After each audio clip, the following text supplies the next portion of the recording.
Bonsoir, chers abonnés. Aujourd'hui, on va parler de l'application du théorème de Gauss.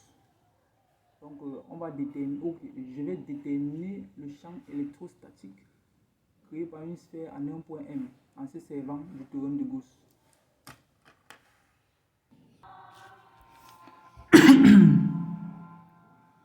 Bon. On va calculer le champ électrostatique créé en un point M par une sphère chargée avec une densité volumique. Donc, on écrit là.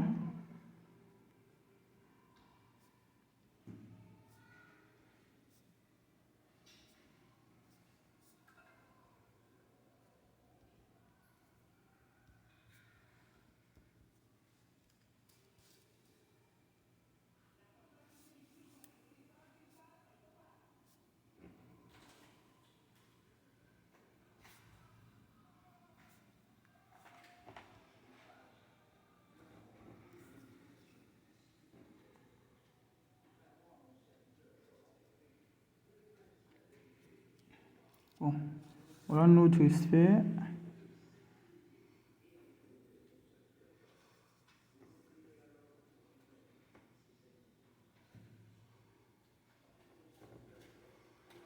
Centre O.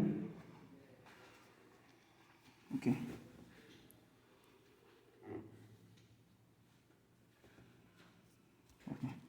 Bon, ce qu'on va faire, on va déterminer le champ électrostatique créé par cette sphère en un point appartenant à l'espace. Bon, définir notre repère.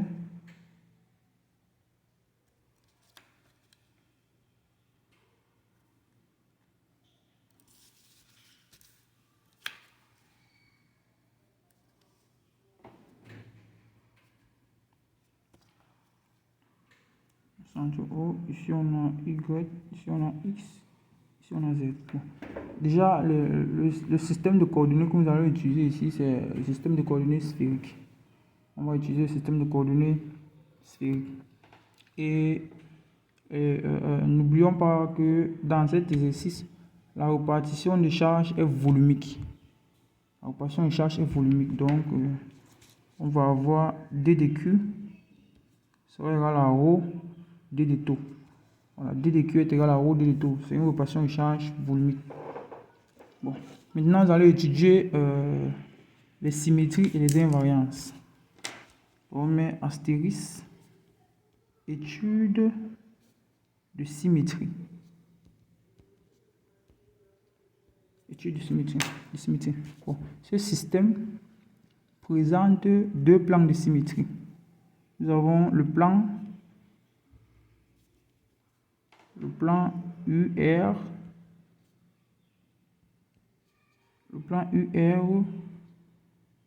U θ, et le plan UR Φ. L'intersection de ces deux plans nous permet de dire que le champ électrostatique est porté par le vecteur UR. Donc, on va avoir U de M serait égal à E de UR. Ça, c'est l'étude de symétrie. Ok. N'oubliez pas que nous sommes en coordonnées sphériques. C'est la raison pour laquelle nous avons UR, Uθ et UR, Uφ. C'est les coordonnées sphériques. Bon. Maintenant, on va utiliser les invariances. Mais là, astérisque, étude d'invariance.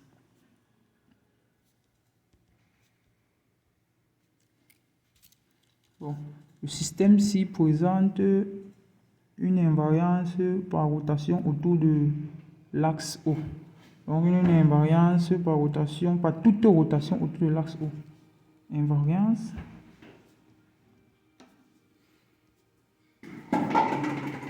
par toute rotation.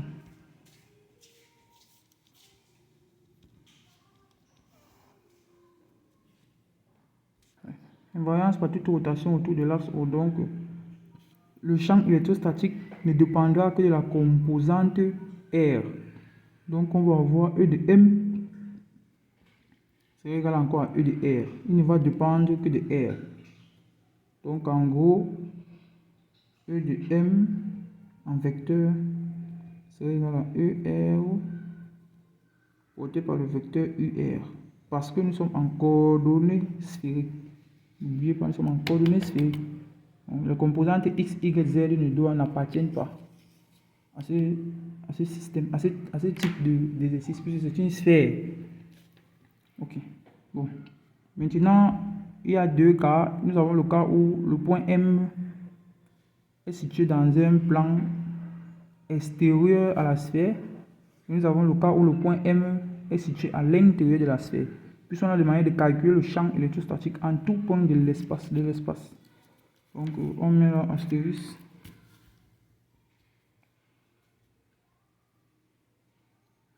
Mais d'abord,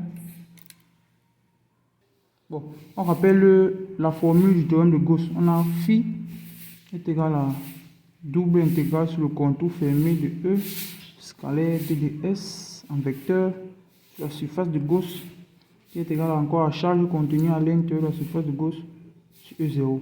Ok, ça c'est un petit détail, c'est ça qu'on va utiliser. Bon, maintenant, on a dit qu'on doit utiliser il y a deux cas qui se présentent. Le cas où R est inférieur au rayon de la sphère. Bon. Voici notre sphère, le rayon de notre sphère, de centre O. On a ici grand R. Voilà. On va calculer le champ électrostatique lorsque M est contenu à l'intérieur de la sphère. Donc M est sur une position ici. Nous traçons donc un nouveau cercle de petits rayons R. C'est la raison pour laquelle on a dit R inférieur à grand R. Vous voyez, c'est contenu dans le grand cercle. Bon. Maintenant, on a phi est égal à E scalaire d de s qui est égal encore à Q1 sur E0, la surface de Gauss. On va transformer le premier terme ici. E scalaire d de s sur la surface de Gauss est égal encore à ER est égal encore à ER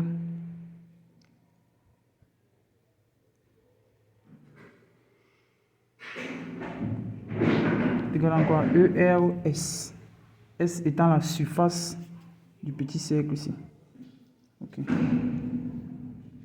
Qui est égal encore à ER fois 4 pi R carré. Ok. Maintenant, calculons la charge contenue à l'intérieur de la surface de Gauss. Q1. Nous avons Q1 n'est rien d'autre qu'égal à ρ triple intégrale de d de taux. Triple intégrale parce que c'est une répartition volumique, une répartition de charge volumique. C'est la raison pour laquelle nous avons le volume. Si c'était une répartition de charge surfacique, on devait avoir la surface, deux intégrales. Donc, la triple intégrale signifie répartition de charge volumique.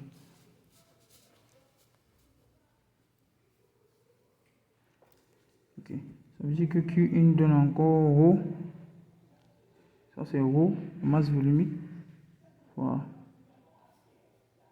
R au carré d de R fois sinus θ d de θ fois d de phi. Phi varie de 0 à 2 pi, θ varie de 0 à pi, R varie de 0 à petit r.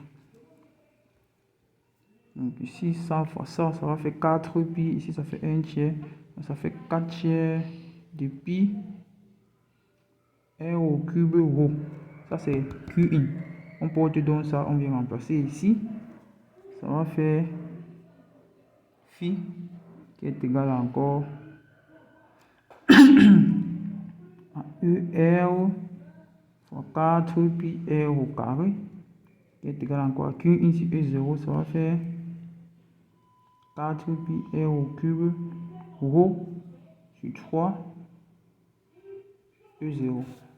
On va travailler avec ceci. On tire ER dans cette expression. C'est en train de dire qu'on aura E de R va nous donner 4 pi vont partir, R au carré va partir, va manquer rho. Ça va nous donner rho sur 3 E0. Voilà. Voilà l'expression du champ électrostatique pour tout point appartenant à l'intérieur de la sphère. Donc pour R inférieur à grand R, voilà l'expression du champ électrostatique. Maintenant en vecteur, on aura E de R sera égal à rho sur 3 E0 U de R. N'oubliez pas que le champ est porté par U de R, puisque dans l'étude de symétrie et d'invariance, on a trouvé que E était porté par U de R. C'est la raison pour laquelle c'est U de R. Bon. Maintenant, on va étudier le cas où R est supérieur à grand R. Le cas où R est supérieur à grand R. Voilà. On a petit r strictement supérieur à grand R. On représente ça. Voilà notre sphère de rayon grand R, de centre O. Maintenant, le point M est plutôt à l'extérieur de cette sphère. Donc, le point M est sur un point ici. On va tracer là un autre cercle. Voilà. Un autre cercle de rayon petit r. Et c'est ça le cercle qu'on appelle encore surface de Gauss. C'est ça ici. Voilà. Voilà. Donc maintenant, on va calculer la charge contenue à l'intérieur de la surface de Gauss. Ici, on remarque que la charge contenue à l'intérieur de la surface de Gauss n'est rien d'autre qu'égale encore à cette charge-ci. Et cette charge, elle n'est rien d'autre qu'égale à la charge de la sphère de rayon R. Et on peut facilement assimiler la charge de la sphère de rayon R à une charge Q. Donc ici, c'est très facile. On va juste dire que phi qui est égal à double intégrale de O SG E scalaire D de S qui est égal encore à Q1 sur E0. Ceci, bon, c'est que ça, tout ceci, c'est égal encore à ER fois 4 pi de R au carré. Maintenant, la charge à l'intérieur de la surface sera concentrée sur la sphère de rayon R. Donc la charge à l'intérieur, on va supposer que la sphère de rayon R est une charge Q. Une charge Q. Donc en gros, Q1 c'est égal à Q. C'est en train de dire qu'on aura 4 pi. On aura 4 pi de R au carré fois E de R c'est égal à Q sur E0. Qui est en train de dire que E de R va nous donner Q